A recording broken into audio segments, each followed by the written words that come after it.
Hello दोस्तों, राधे राधे, जय श्री कृष्णा। कैसे हैं आप लोग? मैं आशा करते हैं आप लोग अच्छे होंगे। इस वीडियो में हमने ब्रह्म पुराण के बारे में बताया है, कैसे भगवान जी ने हमें इसमें अच्छे अच्छे ज्ञान की बातें बताई थी, जिन्हें अपनाने से हम बड़े से बड़े काम आसानी से कर सकते हैं। आइए जानते हैं वो कौन कौन से ऐसे कार्य हैं जिन्हें करने से हमारा सफ़र और भी आसान हो सकता है। आइए जानते हैं इस वीडियो में। वीडियो को लास्ट तक जरूर देखें। अगर आप नए हैं तो चैनल को लाइक, शेयर एंड सब्सक्राइब जरूर करें। धन्यवाद। अगर आपको हमारी वीडियो अच्छी लगे तो कमेंट में हर हर महादेव, जय श्री कृष्णा जरूर लिखें। ब्रह्म पुराण। ब्रह्म पुराण पुराणों की गणना में 18 पुराणों में से पहला पुराण माना जाता है, जो महापुराण भी कहा जाता है। ब्रह्म पुराण में सृष्टि उत्पत्ति, जल की उत्पत्ति, ब्रह्म का प्राकट्य, देवता और दानवों के जन्मों के विषय में विस्तार से बताया गया है। ब्रह्म पुराण में सूर्य वंश और चंद्र वंश का भी वर्णन, ययाति या पुरु के वंश वर्णन मिलता है। पुरु वंश के वर्णन से मानव जाति के विकास के विषय में बताकर रामकृष्ण कथा भी वर्णित है। ब्रह्म पुराण रामकृष्ण के अवतार का वर्णन करते हुए अवतारवाद की आदर सत्कार किया गया है। इस पुराण में वराह अवतार, वामन अवतार आदि अवतारों का भी वर्णन मिलता है। ब्रह्म पुराण में भारतवर्ष की महिमा तथा भगवान नाम का अद्भुत महात्म्य, सूर्य, चंद्र आदि ग्रहों साथ साथ संसार की स्थिति एवं भगवान विष्णु के परब्रह्म स्वरूप के प्रभाव का वर्णन है। इसके अतिरिक्त देवी पार्वती का अनुपम चरित्र और उनकी धर्मनिष्ठा, गौतमी तथा गंगा का महात्म्य, गोदावरी स्नान का फल और अनेक तीर्थों के महात्म्य, व्रत, अनुष्ठान, दान तथा श्राद्ध आदि का महत्व इसमें विस्तार से वर्णित किया गया है। साथ ही इसमें अच्छे बुरे कर्मों का फल, स्वर्ग, नरक और वैकुंठ आदि का भी वर्णन है। इस पुराण में अनेक ऐसी शिक्षाप्रद, कल्याणकारी, रोचक कथाएं हैं जो मनुष्य जीवन को उन्नत बनाने में बड़ी सहायक और उपयोगी हैं। विशेषतः भगवान श्री कृष्ण की परम पावन माधुर्यपूर्ण व्रज की लीलाओं का विस्तार से वर्णन, जो इसमें बड़ा मनोहारी तथा विशेष रूप से उल्लेखनीय है। योग और सांख्य की सूक्ष्म चर्चा के साथ गृहस्थोचित सदाचार तथा कर्तव्य आदि का निरूपण भी इसमें किया गया है। इस प्रकार यह सभी श्रेणियों के पाठकों, गृहस्थ, ब्रह्मचारी, सन्यासी एवं साधकों और जिज्ञासुओं के लिए इसका अध्ययन सर्वथा उपयोगी है। भारतीय संस्कृति और शास्त्रों में पुराणों की बड़ी महिमा है। पुराण अनंत ज्ञान राशि के भंडार हैं।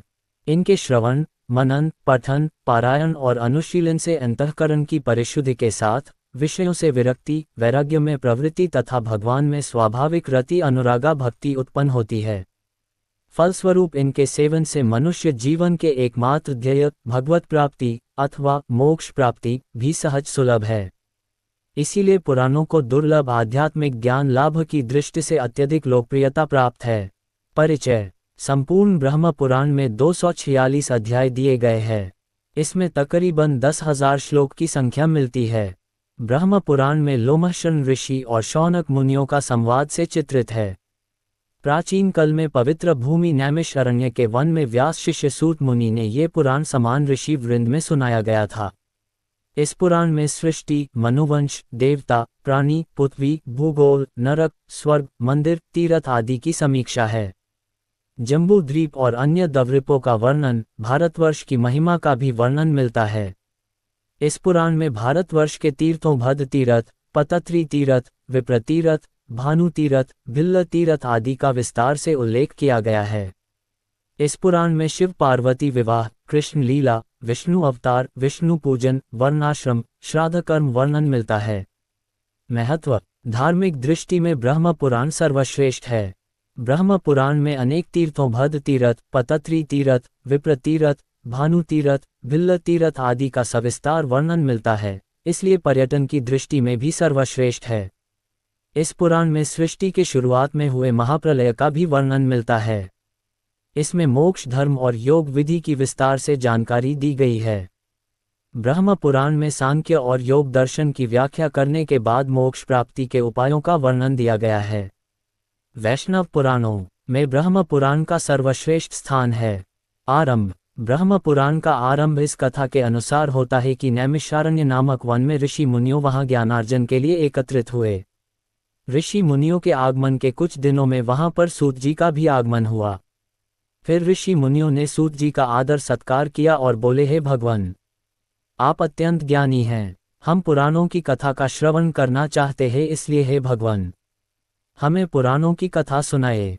ये सुनकर सूत जी बोले, आप मुनियों की उत्सुकता अति श्रेष्ठ है, इसलिए मैं आपको ब्रह्म पुराण सुनाऊंगा।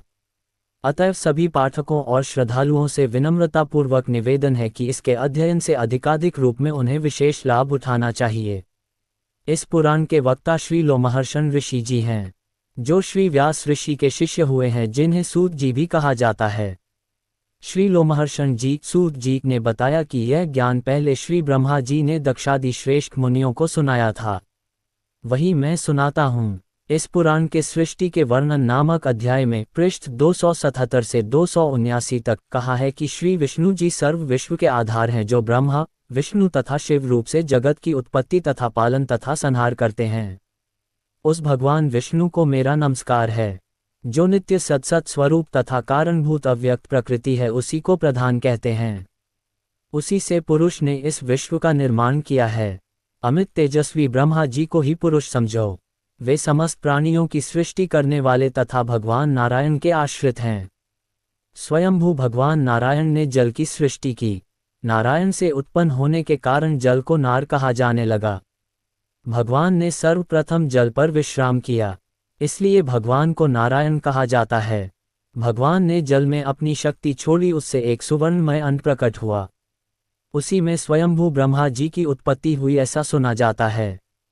1 वर्ष तक अंडे में निवास करके श्री ब्रह्मा जी ने उसके 2 टुकड़े कर दिए। एक से धूलोक बन गया और दूसरे से भूलोक। तत्पश्चात ब्रह्मा जी ने अपने रोष से रुद्र को प्रकट किया।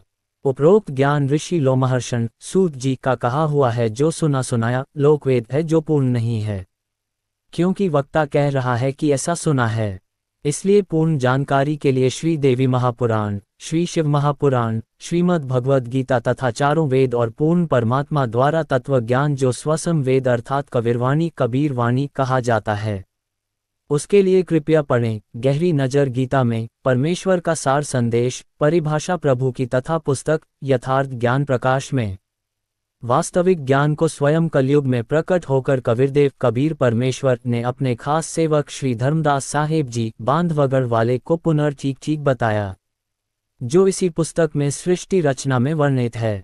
श्री पाराशर जी ने काल ब्रह्म को परब्रह्म भी कहा है तथा ब्रह्म भी तथा विष्णु भी कहा है तथा इसी को अनादि अर्थात अमर भी कहा है। इस ब्रह्म अर्थात काल का जन्म मृत्यु नहीं होती, इसी से ऋषि की बाल बुद्धि सिद्ध होती है।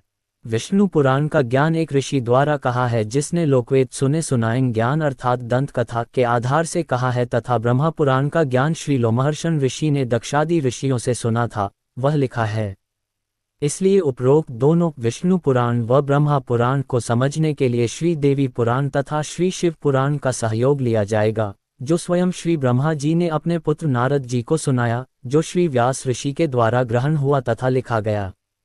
अन्य पुराणों का ज्ञान श्री ब्रह्मा जी के ज्ञान के समान नहीं हो सकता, इसलिए अन्य पुराणों को समझने के लिए देवी पुराण तथा श्री शिव पुराण का सहयोग लिया जाएगा, क्योंकि यह ज्ञान दक्षादि ऋषियों के पिता श्री ब्रह्मा जी का दिया हुआ है। श्री देवी पुराण तथा श्री शिव पुराण को समझने के लिए श्रीमद् भगवद गीता तथा चारों वेदों का सहयोग लिया जाएगा, क्योंकि यह ज्ञान स्वयं भगवान काल रूपी ब्रह्म द्वारा दिया गया है, जो ब्रह्मा विष्णु तथा शिव जी का उत्पन्नकर्ता अर्थात पिता है। पवित्र वेदों तथा पवित्र श्रीमद् भगवद गीता जी के ज्ञान को समझने के लिए स्वसम वेद अर्थात सूक्ष्म वेद का सहयोग लेना होगा, जो काल रूपी ब्रह्म के उत्पत्तिकर्ता अर्थात पिता परम अक्षर ब्रह्म कबीरदेव का दिया हुआ है, जो कबीरगीभे कबीरवाणी द्वारा स्वयं सत्पुरुष ने प्रकट होकर बोला था।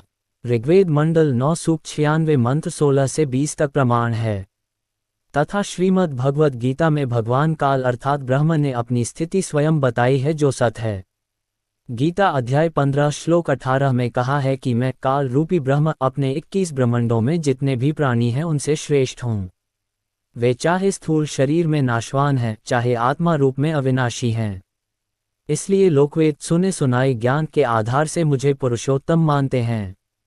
वास्तव में पुरुषोत्तम तो मुझ क्षर पुरुष अर्थात काल से तथा अक्षर पुरुष परब्रह्म से भी अन्य है।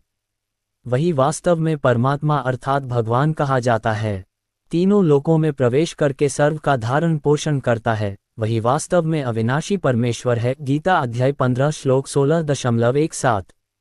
गीता ज्ञानदाता ब्रह्म स्वयं कह रहा है कि हे अर्जुन, तेरे तथा मेरे बहुत जन्म हो चुके हैं, तू नहीं जानता, मैं जानता हूँ। श्रीमद् भगवद गीता अध्याय 4 श्लोक 5, अध्याय 2 श्लोक 12 में प्रमाण है तथा अध्याय 7 श्लोक 18 में अपनी साधना को भी अनुत्तमाम अति श्रेष्ठ कहा है।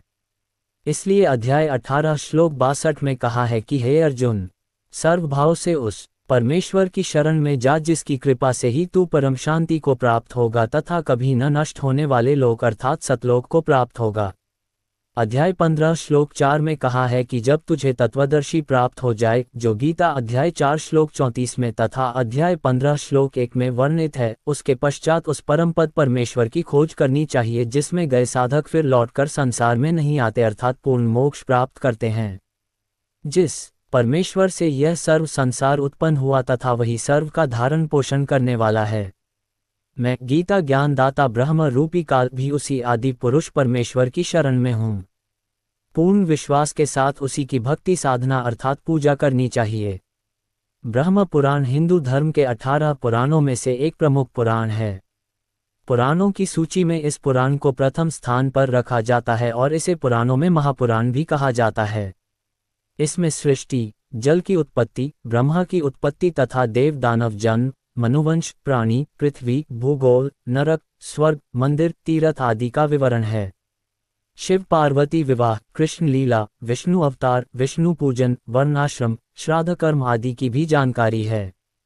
पुराणों की परंपरा के अनुसार ब्रह्म पुराण में सृष्टि के समस्त लोकों और भारतवर्ष का भी वर्णन किया गया है।